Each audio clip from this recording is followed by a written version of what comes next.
Good evening, everyone. Thank you for joining us today for segment 6 of our Little Leaders Career Exploration Series. Today, we are focusing on environmental science, and I'm really excited about this. We've kind of been in a STEM focus over this year. We've looked at STEM in so many different ways. We went to NASA last month, we've looked at aerospace STEM, we've looked at biology, STEM. We've looked at STEM and medicine. So tonight it's another form of STEM that we are focusing on, and I'm really excited to share this form of STEM education with you all for your students to see if maybe you are raising the next environmental scientist, right? So I have a special guest, Mr. Sam Akinyemi. Hopefully I said it right, Akinyemi. And he's going to be sharing about his career path. And we're just really excited to have you, Sam. So thank you for joining us. As we get started, I want to share the mission statement, and we're going to do things a little bit different tonight. So he actually prepared some slides. He came with the 1, 2. He was like, I want to do it this way. And I'm okay with that. If you know me, my background in special education, you had to learn how to shift, how to pivot, all kinds of stuff. So that is a part of my makeup and my dynamic. I don't mind shifting, especially if it's going to give you a better idea of what this occupation, this career path entails. And help you to see if you're raising the next environmental scientist. All right. So just stay tuned for that. Our mission statement, the mission of Little Hands, Big Hearts, the Little People Service Organization, is to develop little people and their families into servant leaders who think beyond themselves for the greater good through explicit and intentional opportunities for character development, selfless service to others, and community based volunteering. And I like to say every time we get together, I would believe that we are meeting our mission, that we're staying mission minded, staying on track. We had our end of the year ceremony last weekend, and I just heard so much encouragement, encouraging things about what we're doing and how we are actually impacting little people, how we're impacting our community here in Jacksonville, and even taking our impact internationally. As you know, we do serve alongside one of our sister organizations, GDP Kenya, in the country of Kenya. And so we have impact that's reaching internationally. And I'm really excited about that. That's not something we just started. We've been at it since the end of 2021, going into 2022. So this is actually partnership. This is longevity that we're talking about. We're entering into our 10th year as an organization starting in August. So I'm very excited to see that what we started as, and when God gave me this vision in 2010 after the Haiti earthquake, we have continued along from that vision. It took 7 years to begin this organization, but now we are moving into our 10th year. So almost a 20-year span of just keeping at it, making sure that little kids become servant leaders who love people and lead through love and lead through kindness. So I love to think, and I think I have evidence that we are remaining mission minded. I would ask that you all would share this um, segment with people. So hit the share button for me, and then I will give a little bit of spiel about Sam. And then I'll ask him to jump into his slide deck. Then we'll get into the questions. And I'm going to ask you to give us the answer for the video that you sent us. So you asked, I can't remember the specific question. It'll come to me shortly. But you got to tell us the answer. Where does tire breakdown and all of that, where does it go? Or so I want to know the answer too. So you got to give us that answer before we get off this segment. But this is Sam Akinyemi, and he is Nigerian American. He began this what do you want to call it? I'm gonna say organization, but you get this business, Yeah. Mercy Environmental. And he started this. This is his baby, his brainchild, like Little Hands, Big Hearts is mine. He has expanded. He's in 4 states, and just doing wonderful work as far as environmental science. So that's my little bit of spiel. And I do ask all of my guests to just lay it out there. Tell them who you are, T'Challa. Tell them who you are. So take it away. Yes, thank you so much. First, thank you so much, Dr. Anthony, for having me. I'm so grateful. We were speaking beforehand, not to beyond feeling nervous. I just feel so grateful to be able to share about Mercy Environmental, share about myself, and share about the profession. Honestly, thank you all. Thank you, little leaders, for allowing me to be a part of the career exploration series. This is something that's very near and dear to my heart. Not just environmental work, but engineering at large. And yeah, I'm just happy to jump into the slide deck. So let me see if I think you have to do it, Dr. Anthony. Go for it. Thank you. So yeah, my name is Samuel Akinyemi, the comma PE. So that PE after my name actually is a licensure or credential. It stands for professional engineer. And that is a credential you get that allows you to practice engineering, like as a lead engineer in a particular state. So I'm licensed in a few areas, but most of my licensure, the things that I stamp, is actually in California. So a professional engineer will do a lot of work for critical life supporting things. And I just wanted to talk about that really quickly because it's not really a credential you might see everywhere, but it's the gold standard in terms of engineering. So that PE and Mercy Environmental. So who am I? So first of all, I'm a first gen Nigerian American, born and raised in Newark, New Jersey. Was actually grew up in Irvington, New Jersey. My career has spanned a lot of high positions in corporate areas, and then I ended up starting Mercy Environmental. Um, and I'll be happy to talk to you about the details within that. So, why do I practice civil and environmental engineering? So, there's really three primary reasons. So, planet, I just am a huge proponent for really stewarding the planet that we're on. So, trying to do things that'll help future generations down the line, especially since a lot of laws and regulations were put in place to give the earth to us in the condition it's in today, whether for good or bad. My right in the middle is my highest priority, which is the people. So growing up in Irvington, New Jersey, I was used to a certain standard or quality of life, and my mom was given a promotion when I was around high school age, and I moved to a completely different part of the country, further down the East Coast, right outside of DC, to like Vienna, Virginia, and there I saw just a stark contrast in the quality of life, and that really just made me start looking at the people, my family and friends back home, and how their quality of life was very different than the people I had moved to at one of the more affluent communities.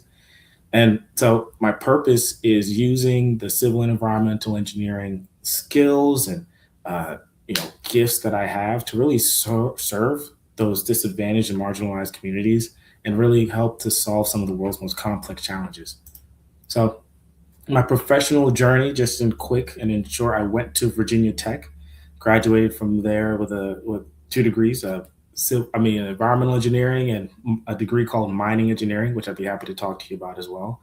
I had a few different corporate roles, starting with Granite as a large, heavy civil firm in California.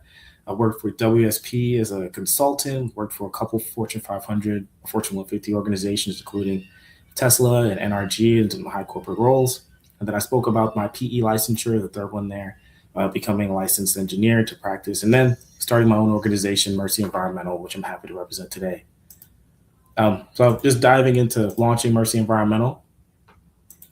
This is me doing some work in the wild. I just tried to choose one that showed something a little bit more fun when a lot of the work this isn't always like in green pastures like this. This is actually in Florida. I wanted to show my love for the appreciation that I have for Dr. Anthony. I want to show some work I actually did in Florida. But generally, when you talk about environmental engineering, and I do civil engineering, there are a few different pillars, but some of the things I focused on are or still focused on are sustainability. There's engineering and remediation, and I know remediation is kind of a big word, but it really means like restoring, like reverting and cleaning things up. There's also regulatory compliance. I know like words that I wasn't growing up thinking I want to fall in love with regulatory compliance, but all in all, it just means just obeying the law and finding ways to obey those laws set by different agencies or different law providing organizations. And then, of course, strategic planning. How do I make a long term plan for different organizations, municipalities, nonprofits, industrial clients, etc.? So speaking about Mercy Environmental, been able to manage large scale projects, and this number is growing from large projects like bridges and from bridges and roads and airports to smaller nonprofit organization work, like even being able to design small campuses for nonprofit organizations, uh, or anything that's just so near and dear to my heart. All of these projects, even though they you might not think of environmental as being a high dollar kind of a profession, it has such a high dollar value in terms of impact on the economy. And I like to tout that my record is zero violations in the last 5 years. We'll talk about that as well. So the vision for the organization, really, it's about serving. It's really about serving the disadvantaged communities or marginalized communities and providing high quality environmental and engineering work, regardless of like where you are. I'm a firm believer that your quality of life can and should remain independent of the zip code that you're in or you're from.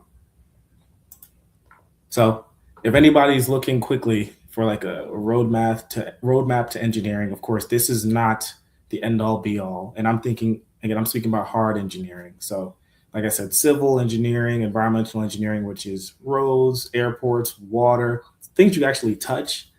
I say start with STEM, and this is a great place to start with Little Leaders Career Exploration Series. Start with STEM, and then find your why. Whether that's whether it's tech, whether it is financial, whether like you want to. I think you want to find something that makes a difference, and that way you'll find something that makes a living, and you're in there for a long haul. And really strive for excellence. I'll touch more on this later. So really try to make yourself the best, and that's what I really like to do. And of course, think communities. And I'm leaving this contact information here, but of course I'll bring it up later. But feel free to reach out to me. Feel free to follow me on TikTok, Instagram, YouTube. It turns out a lot of people like that. And if you have any questions outside of this, if you have anything afterwards, I'll be happy to answer your questions. Thank you. Thank you for that. That was a great introduction. So hopefully you have a good foundation for what we're going to talk about for the rest of the night as far as environmental engineering goes. As we get started, talk about what some of your hobbies were as a child that kind of led to you becoming this environmental engineer, focusing on sustainability and all of this. What were some of the things you did as a child, or maybe things that you were interested but didn't get to do, or things your parents kept you in? Yeah, I think it's a really good question. So honestly, I wasn't. When you think about an environmental person, environmental engineer, you think about someone who likes to be outside and uh, touching bugs and inspecting. I really wasn't that kind of kid. My favorite thing I love doing was just spending time with my friends. I just really cared about my friends, whether that was hanging out or playing basketball or just being part of the community. Um, the real shift really happened when, like I mentioned, around like high school age when we moved. So I realized like playing basketball in Vienna, Virginia felt, smelled, and tasted like in terms of the water a little bit different than playing basketball in Irvington, New Jersey. So my hobby just became really observing and like being curious, like, oh, why is that so different? Why is that so different? And and just having like this burden and why one group of friends like had it so much better than the other another group of friends. So I would say the habit that I developed that was really encouraged by my mother especially was I had a natural curiosity. There's a natural curiosity to explore unfairness and trying to see what was in my tool belt. Well, I'm really good at math. I'm really good at engineering. Like, is there something here that I can do to like help me pry into why this is so unfair? So this really is exactly what an environmental engineer does. They look at a system and they try to find a disparity or something that's out of place, like a pollutant, and tries to fix it.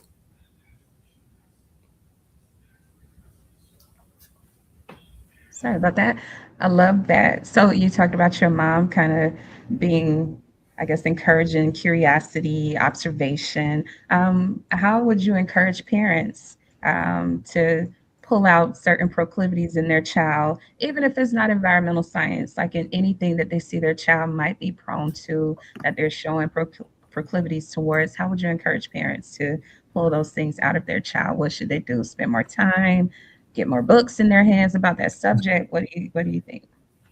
Yeah, I think it really encourage your child to like I would say really encourage your child whenever they're asking questions. I know it can be really tiring, but whenever they're asking questions, even if you don't know, um, try to find the answers with them. And there were times where I remember my mother would uh, every summer would make sure that we're still reading books. It wasn't. It's not like I was my favorite. It's not that was not my favorite thing to look forward to doing during the summer, but it did build a habit, and I think those are the habits to this day that now I am easily able to rest on. So meaning when I want to research something, instead of me just be remaining comfortable with the unknown, I now have a habit that is more muscle memory of like, okay, I can go to the library, I could do some research. I have these skills in place that even when I didn't want to do them, there were muscles that I therefore built. So I would just encourage your child or encourage your child to like actually seek out those answers, no matter what, and engage with the whys, like as tiring as it may be. Even if you don't know the answer, you can helpfully say, I don't know exactly why, but let's find out together. I love that. I love that you're encouraging parents to be involved. And it sounds like you're saying, to me, this is my takeaway, that reading and literacy are kind of a soft skill that are needed. Like they're hard skills, but they're soft skills that are needed if you're going to become the best that you can be at whatever field you decide on. So I love that. Right. Servant leadership, you talked about your heart kind of being for your friends. You started to notice these disparities between one environment and the next environment, and that sparked something in you.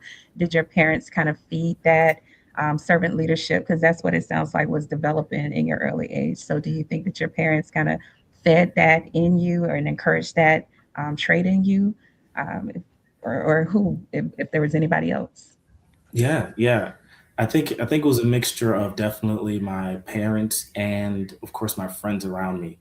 My parents really set a standard that no matter what people do, you treat them right, and no matter what goes on around you, you do the right thing. And of course, I think I was just also blessed with with people around me that I just deeply cared about. You just naturally make those relationships, whether it's in a corporate environment, whether it's in school, whether you're on a team with people, you're spending enough time with people to your left and to your right, and eventually you share a connection. So I think it was a combination of the people that was around me that I cared for, but also my parents, again, just building the muscle memory within me to like, no matter what, you do the right thing. And I think my heart began to follow. Like once I moved, it's, oh wow, like this is actually not fair, and I'm curious what this feeling is. What can I put a word to this name? And then I started learning words like social justice or environmental justice, and just like seeing cases like this, and just really being encouraged to go and be good at it. I love that. So you started, kind of turn into Aaron Brockovich. I don't know if you ever, that's an older movie, but I love that. So talk about social justice, environmental justice. Talk about what that looks like a little more, because now you're speaking my heart, my language, any justice in any form, But I love to see that when you take on the mindset of servant leadership, you become a problem solver, right? And those are the people who will always have a job, some kind of how. They'll always have purpose, some kind of how, because they're trying to solve problems that nobody else will touch or that people can't touch or don't want to touch, hands off. So, can you Mm. talk about that? And Paula actually asks, what is environmental justice? So, we're on the same page, Paula. He's going to answer Yes, that now. yeah. Yes. So I think it's first important to define social justice, and again, I know it's really interesting because I'm a civil and I'm an environmental engineer talking about social justice, which goes to show how all of us are really interconnected. But first, let me define what social justice is. And my understanding is that social justice is really the pursuit of a fair and equitable society where every individual has equal rights, opportunities, and access to like social, economic, all those kind of resources, regardless of their background. So, if you recall from my presentation, I'm really of the firm belief that independent of anybody's zip code. There are so many resources available, and I'm failing to name particular ones. I'd be happy to share them afterwards, but so many resources available that can accurately predict, unfortunately, but accurately predict like someone's potential life trajectories off of one data point, which is the zip code of their birth, which is a very scary thing.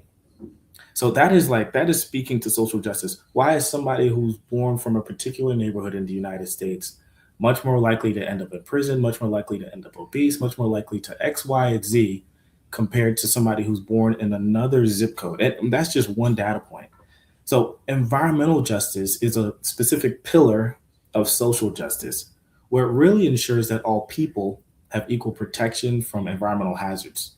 So that would be something like, oh, okay, like why is it that these factories or these particular pollutants are permitted near these lower income communities where, if I try to do the same thing at another community, it might be shut down, or there's nobody who's going to think about that. So environmental justice is applying the same level of care and scrutiny to each community where there's equal protection so that people have access to just a healthy and safe environment. So it's less so about, in my opinion, less so about saving and hugging, the trees and the grass, which is important, but it really points to how it impacts people. That is so good. Thank you for that. Thank you for answering that. I love it. I'm excited. So just keep focusing. Just I would say to our audience that idea of your zip code. I want to ask you. Maybe this is not your specialty, but I'm going to throw it out there anyhow. This rise in data centers. I've heard like so much negative stuff, in terms of AI data centers, and what they're doing is just what you're saying. They're kind of building these data centers in lower income or in areas that have a specific demographic where the people look kind of like you and I. So, do you have any insight on that?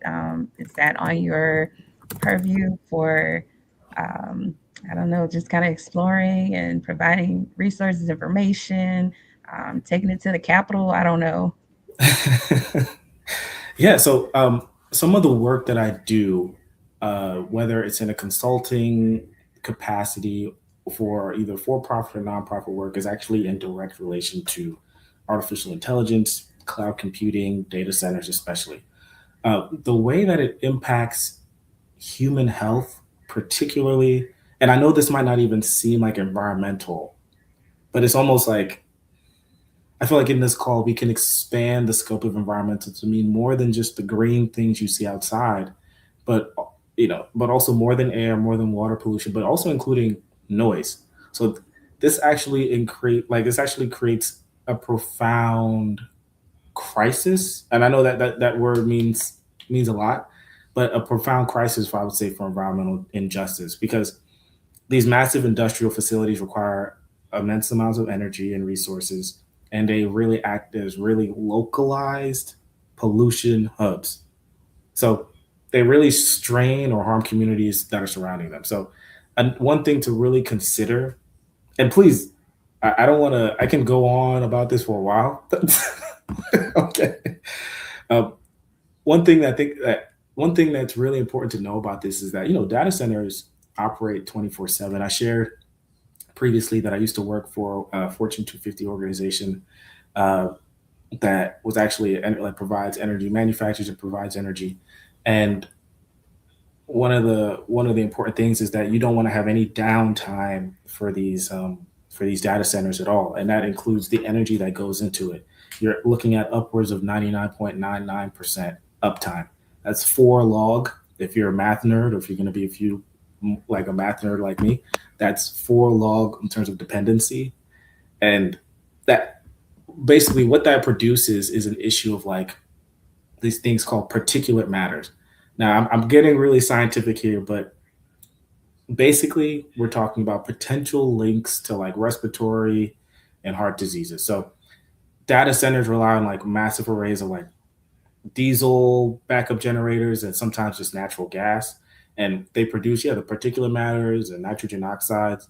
And again, like I said, they operate 24/7. So yeah, the huge HVAC requirements will often lead to like sleep disruptions or neurological kind of stresses. And then, of course, a lot of the stuff can consume like 5 million gallons of water a day just for cooling, and that can sometimes create these like water insecure areas, especially in water scarce regions. It will just deplete local aquifers. So the environmental justice issue is kind of what we spoke about before. These burdens are not distributed equally, you know, like a lot of the stuff that you'll see either in the news or in articles is that you'll really have a hard time seeing the same investors wanting a data center near their house, which again should speak to the, if you're just going to put a word to it, the inconvenience that's attached to it. So I just want to, if I'm just going to leave it at that, so I'll be happy to dive more and more into it because data centers and the rise of AI seem to be, in my opinion, seem to be all but inevitable. So it's so this conversation is much so like much much longer. Thank you for that. We got two comments. So one is from David Akinyemi. I would imagine that's a family member. And the question is, can environmental justice even exist without social justice? And what part do we, as everyday people who don't really know any of these things in the context that the way that you know them, what part do we play in, I guess, dealing in environmental justice or being aware? And then we got, wow, this stuff is deep and it's very deep. I agree. Yeah, yeah. I think to comment on the second thing, yeah, it is deep. I try not to, get too conspiracy theories, but it's when you're really close to this stuff. Um, I think one of the good things, like we were speaking about earlier, you just grow a level of curiosity, and you're even like you're just allowed to ask certain questions and form your own opinions. And I think these really just reflect my own personal opinions. A lot of it, of course, though I talk about the particulate matter, nitrogen oxides, those are all facts. But your opinion on whether you think it's a good or bad thing is what I think what makes us distinctively human. But to answer David's question, I think simply point blank, environmental justice cannot exist without social justice because fundamentally they're inseparable, because you just can't fix how we treat the earth without fixing how we treat each other. Does that make sense? So environmental degradation, and I'm trying basically the breaking down of the environment is really a direct symptom of social inequality. So as long as society deems certain groups of people less valuable or less powerful, other organizations, corporations, and governments will continue to use those communities as dumping grounds for pollution and industrial hazards. So, if a society has like weak social justice, meaning it tolerates racism, poverty, political exclusion, it automatically creates a perfect condition for environmental injustice to thrive. So, that's the answer to the first part of the question. So, what can we do as everyday people? So when you don't work in politics or environmental science, like I know sometimes these issues can feel overwhelming and distant. However, the things like the data center booms and like warehouse expansions, grid upgrades are happening like every single day in neighborhoods just like mine. So we don't need a degree, you don't need a license, you don't need a like professional engineer, anything like that to make a difference. You don't even really need an internet connection. Everyday citizens are actually the most powerful force in a movement. What I think would be like two or three simple roles. So one, very grounded, very basic, but like I would say just keep your eyes open. Pay attention to like your immediate surroundings.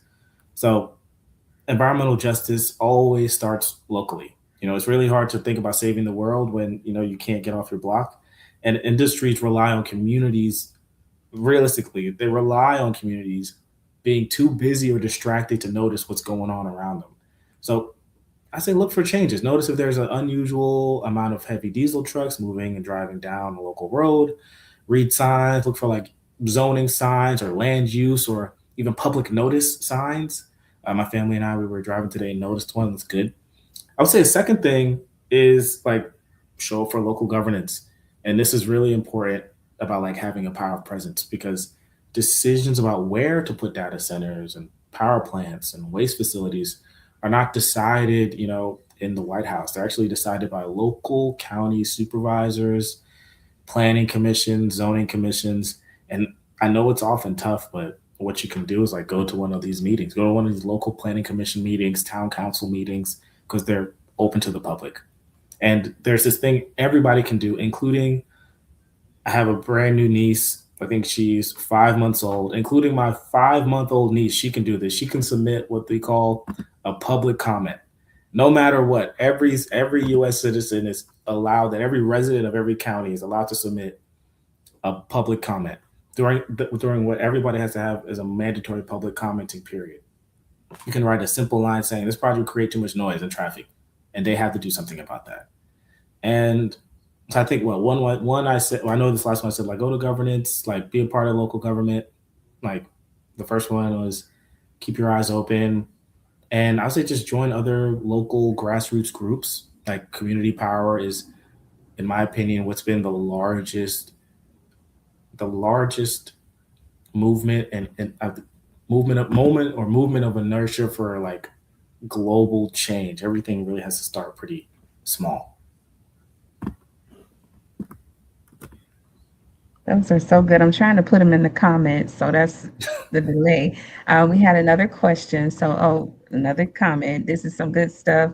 Start with the simple things. And I love that you mentioned being a part of local government. I think we discount how powerful our voices are. So you have so many people, especially young people. I feel like there's such a disconnect in the idea of voting and being involved in, your local elections, state elections, and your federal. We only focus on the 4-year elections. However, the ones that impact us the most are local elections, your mayors, your city councilman, your school board, and there's such a disconnect. And it doesn't matter anyhow. It absolutely matters.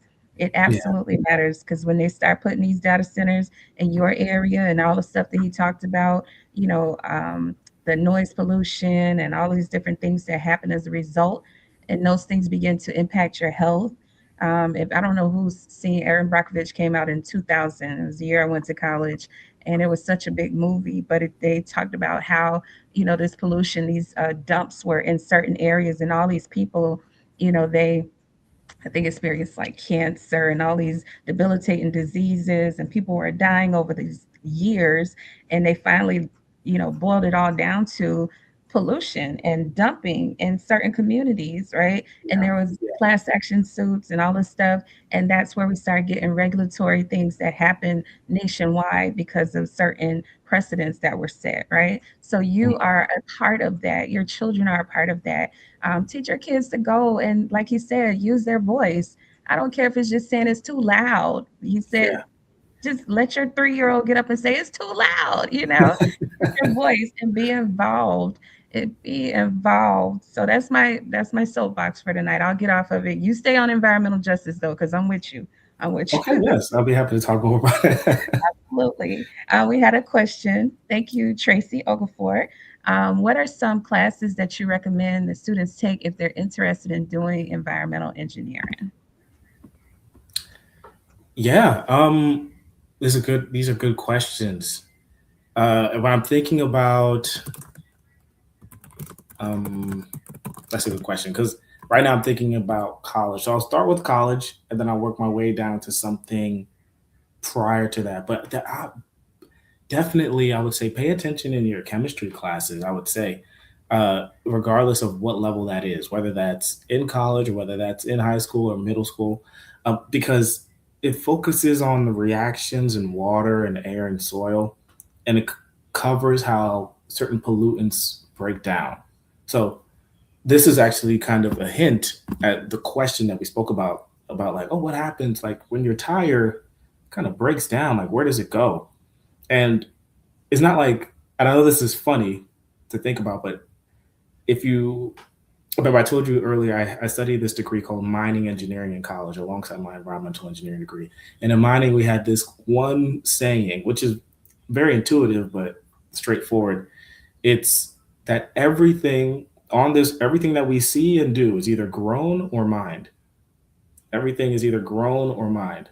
And it's like, okay, what about this house? What about my brooms? What about my, it's like, oh, everything came from a mine. Everything grew out of the ground. And I know it's very simple and you're like, okay, of course, what are you trying to get at? Is that, we're not growing tires. We're not growing computers.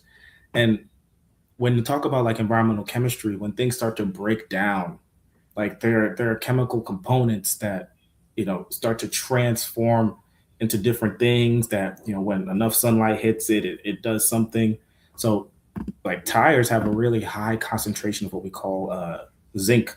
And if you think about the periodic table, zinc, and with a high enough concentration, as the sun is beating down on it, it actually washes down into our waterways when rain hits it, and actually is very, very toxic to fish. And that's one of the reasons why certain airports around the United States, not that this is common knowledge, but certain airports around the United States, because when planes are landing, especially and they're hitting those brakes, the aquatic life around them is next to gone because, or very toxic because as the water washes across the runway and hits that zinc, the fish nearby are just, poisoned. I'll just keep it at that. And it's just, oh, like these are, yeah, these are, everything is grown or mined. So if I'm talking about classes, I would say number one that would be helpful to help you hit the ground running. Let's say chemistry, microbiology, um, and definitely mixing in math like calculus and this thing called differential equations, which is critical for modeling fluid dynamics and producing and like predicting how pollutants would move in groundwater or like designing pipe infrastructure.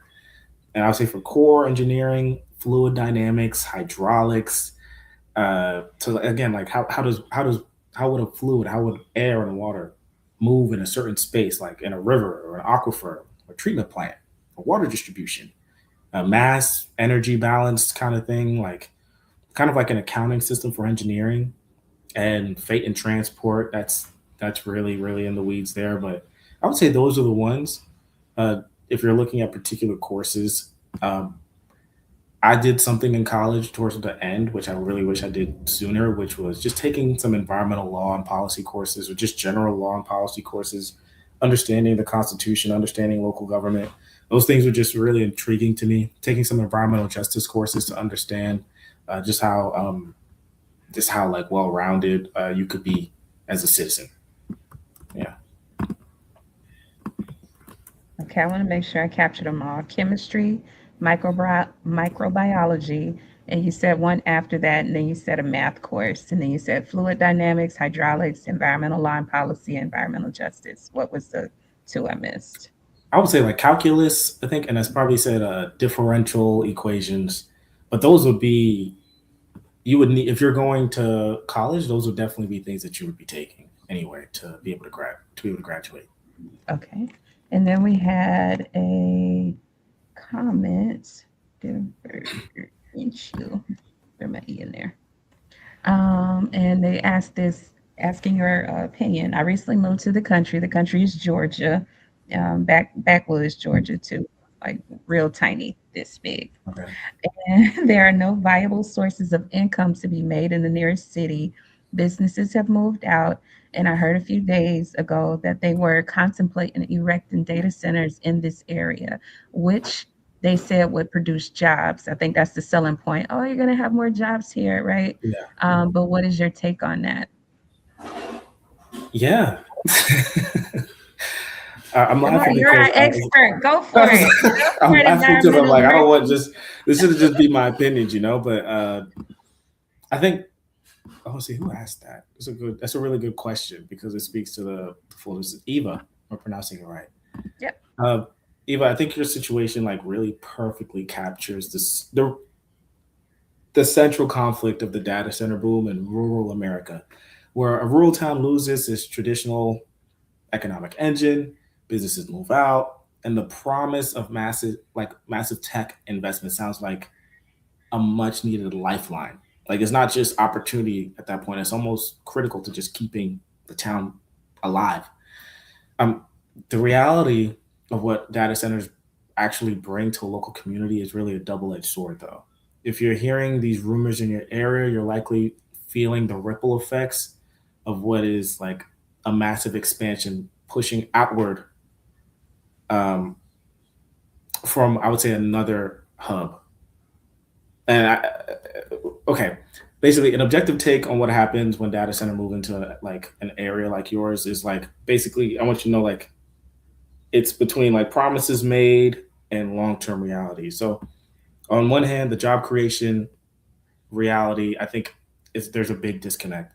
When developers pitch these projects to local town councils, they really heavily emphasize like the job creation, and it's critical to separate the two distinct phases of a data center's lifespan.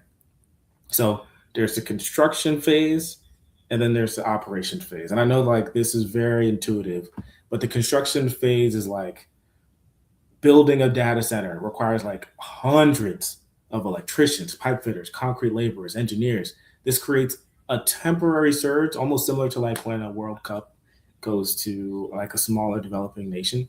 Like it creates a temporary surge in local economic activity. Gas stations spring up, diners, like hardware stores, like it's incredible. That's where you want to be.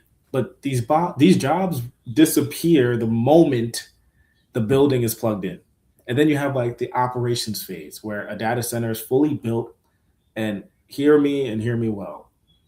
That requires 30 to 50 max full-time staff to run it day to day. And this is coming from somebody who worked in a power plant that powers this where we only needed 11 people to produce enough electricity to power like a third of Los Angeles. So the few high paying like tech and engineering jobs, they are permanent, but they're rarely filled by the residents of the rural town. So not to say that this isn't a good thing, but it's just really good. It's just really informative. So I think a real benefit is like tax revenue. So if the data centers don't create many long-term jobs, like why are these local governments so eager to approve them? The answer really is just cash flow for local governments. So these data centers house billions of dollars worth of expensive servers, equipment, property taxes. You know, we're drawing the like we're going down, and the influx of tax money can be like a game changer for like a rural community. So I can keep going. I know we don't have a ton of time left, but Mhm. my take on it is, you know, it's temporary. That's pretty much what I'm trying to get at. It's temporary, and yes, it'll be good, but it doesn't mean it's a good thing. It doesn't mean it's a bad thing, but it is not the permanent solution. I think a data center might take 3 years to build. Like what next? Like, do you move to the next place? Do you move? Do you not? So a lot I can talk about. Um, but yeah, I'll just leave it at that. So I'm not hogging up. So I'm not taking up all the time because I know I can talk about it. But I'd be Good. happy to I mean, talk some more about you're on. However, I have another question. We got about 30 questions we haven't gotten to. Not 30. I'm just joking, y'all. But it. that was really good. So thank you for that. And it's about the audience asking questions. You know, I can Yes, talk yes, to yes. you outside of this, but I want all of the questions that people want to ask to be asked and answered by the expert. My next question is: can you talk about like the um, so you mentioned just seeing interconnectedness, and this is coming from my teacher purview right now. I feel like critical thinking skills are on a decline in children. I Mm. really do. I feel like they are not taught to think big, think global, think outside of themselves. And so it's hard to see how certain things now impact certain things later, or how cause and effect happens in certain decisions that are made. So can you talk about you already hinted at and started going down the road of, you know, these things happen and so these things happen as a result. So kind of talk about maybe parents encouraging critical thinking in the home with certain things. I don't know if your parents did. I would imagine they did, but just what does that look like? How would you encourage parents to practice and have their kids practice critical thinking skills so that they are I'm going to call it global thinkers. They think beyond Mm. themselves. Um, yeah, Yeah. Yeah. It's a great question. Really great question. So yeah, interconnectedness is, I say, yeah, it's like a foundational law of like systems thinking. Basically, the understanding that no event, no resource, no human being exists on like in a vacuum on their own. Um, and even just to talk more about the data center thing, it's like it's a perfect example. Like a decision made by a tech company in California changes the electricity bill of a rural family in Georgia, which in turn impacts how the family buys groceries or medicine. So when children don't really have the ability to see big picture, they can sometimes struggle to understand cause and effect, and making them easily swayed by simple answers to complex problems, which is really doing them a big disservice. So parents can actively, I would say they can actively combat this decline uh, in critical thinking at home, or maybe the absence of critical thinking, by shifting from a culture of, like I said earlier, of like giving answers to a culture of exploring systems. And when I say culture, it's almost like your iOS. What do we do in this house when we have a question? Do we, and if we don't have an answer, do we just take it as is? Do we just say yes or no? Like I would say, okay, like imagine you're at dinner. I love my nieces, so I treat them like I pull examples from them all the time. Like you're at dinner, you pick an item up, and one of them will be like, "How did this get here?" And it could be something as vague as that. How did this strawberry get here? And you just trace it backwards from the grocery store to the diesel truck driver to the highway to the farm workers in California to a local aquifer used for irrigation, weather patterns that allowed it to grow. Same thing with like a smartphone. When I plug this in, like like a power plant somewhere has to burn a little bit more fuel. A data center's cooling fan spins a little faster. Uh, One of my favorite things I learned this actually in my time with Granite is asking five whys. At 10 up, five whys, which is like it's a critical thinking skill to get to a root cause. It's actually implemented or developed by Toyota, and it's how they get to the root cause of issues rather than just treating a symptom. The technique is to ask why five times to really get to the root. So if someone says like, all right, like my town is boring, everything's closed, why? Because business has moved away. Why? Because people started buying everything online instead of at local stores. Why? Because online shopping is cheaper and faster. Why? Because massive warehouses and fulfillment centers use automated systems to lower costs. Why?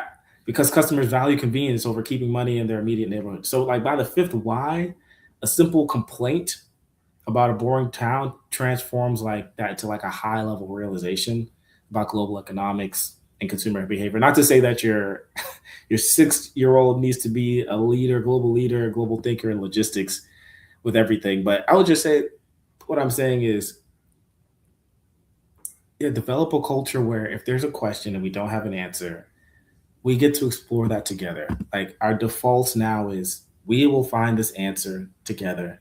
We will like it's almost like make it like it would get to the point where I was growing up and I would get annoyed like when the summer would come around because I'm thinking I want to chill. I'm always like, you got 1 week and going to that library. Like it become like it can become annoying. It could become like friction between you and your child, but you're building a muscle so that when the future comes, they have this is like their default. When push comes to shove, when an emergency happens, they like their default is critical thinking. Their default is being able to form their own opinions because they thought something through and are able to speak to that. So I would just say, yeah, like it's almost because you develop the culture and stick to it no matter what they say. Even if they're annoying you, you stick to it because it's your house. that was so good. I know that was a, fly off the cuff kind of question, but you nailed it. Thank you. My teacher heart is happy.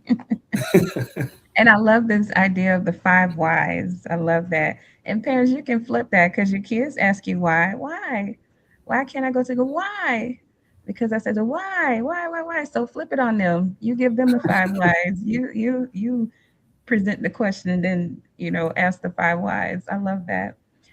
So we are coming to the end. Any final words? Um, Anything that you want to share? And I'm going to pull your slide deck up so that people can get your information. Make sure you screenshot this or take a picture, whatever you need to do, write it down so that if you have any questions that come up later, you feel free to reach out to Sam. He's very personable. I actually met him on TikTok and he was like, sure, I'd love to. So very personable, easygoing, but a professional. And obviously, you can hear that. I want to say thank you. Thank you so much for sharing your wealth of knowledge. This was informative for me. I love science. I think if I hadn't gone the direction I went, I wanted to do first marine biology. I loved ecology. And I'm going to ask all the parents and the students that are on think of a field trip idea that entails environmental science, environmental engineering. So, one thing I love nature. I've been to what is it, the Everglades. So, I would love to take kids to the Everglades because there's a shift that's happening. It doesn't look now like what it used to look like because of all the changes, that are going on. But I would love to do that. So you can see the alligators. I held an alligator like my uncle, y'all. So yeah, I would love for y'all to think about an idea for a field trip that is environmental engineering based in some kind of way. Sustainability he talked about, and a couple different things that he talked about. So think about that. Throw it in the chat. Also put it in our group me. But any final words? Take about a minute or so, and then I'll get your slide back up so people can see how to contact you while you're talking.